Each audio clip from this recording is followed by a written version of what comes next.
I'm Lisa Amos, and welcome to Suffolk History in a Nutshell. I was born and raised in Suffolk, Virginia, and it's still my home today. Join me as we explore this historic city and uncover the stories of its charming people and places.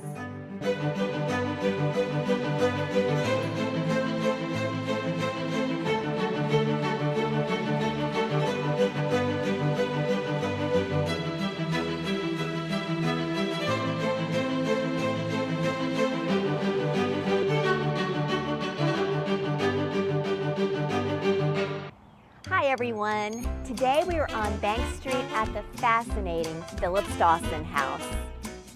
Built in the Second French Empire style, the oldest section of the home dates back to 1889. Over the last 100 years, only two families have resided in the home.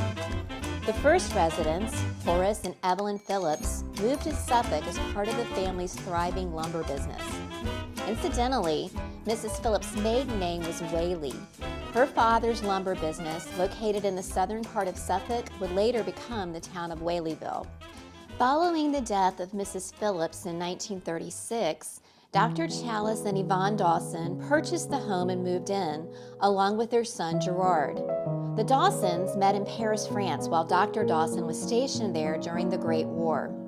Yvonne Dienne was a French piano prodigy and concert pianist who played for the troops behind Allied lines. After marrying in Paris, the Dawsons eventually made their way to Suffolk, Virginia for a job opportunity.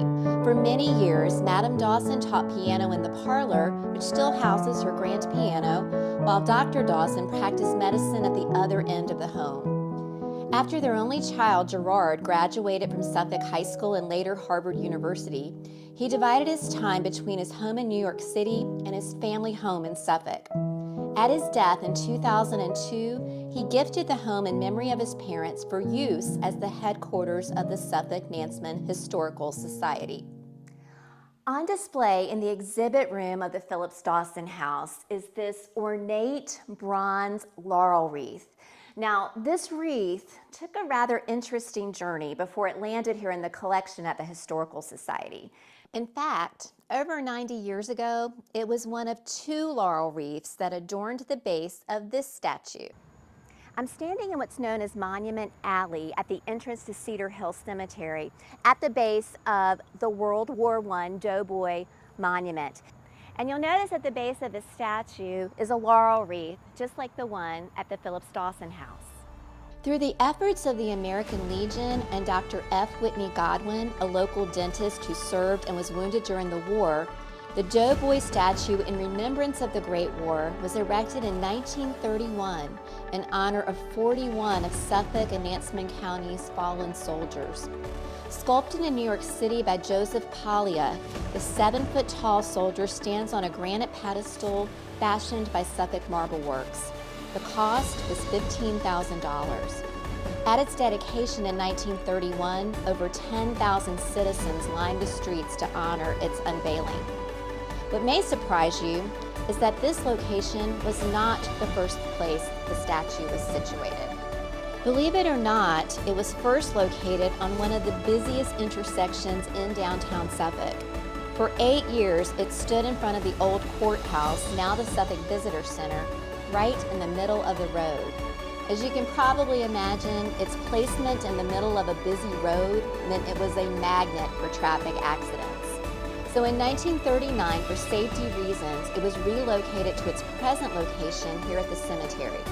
A plaque honoring Suffolk's fallen soldiers was removed from the National Bank building downtown and put in place of the laurel wreath, which now hangs in the exhibit room of the Phillips-Dawson House. The story of the laurel wreath isn't quite over. Suffolk artist Kristen Henson used this as the inspiration to design the logo for the historic Suffolk Holiday Tour. And since the laurel wreath is an ancient symbol for victory, but also for peace, we think it perfectly captures the spirit of the season and the heart and tradition of the historic Suffolk Holiday Tour. If you would like to tour any of the locations that we're featuring on Suffolk History in a Nutshell, please join us for the historic Suffolk Holiday Tour. It's December 7th and 8th. To learn how to purchase tickets and join us, go to suffolkhistory.org.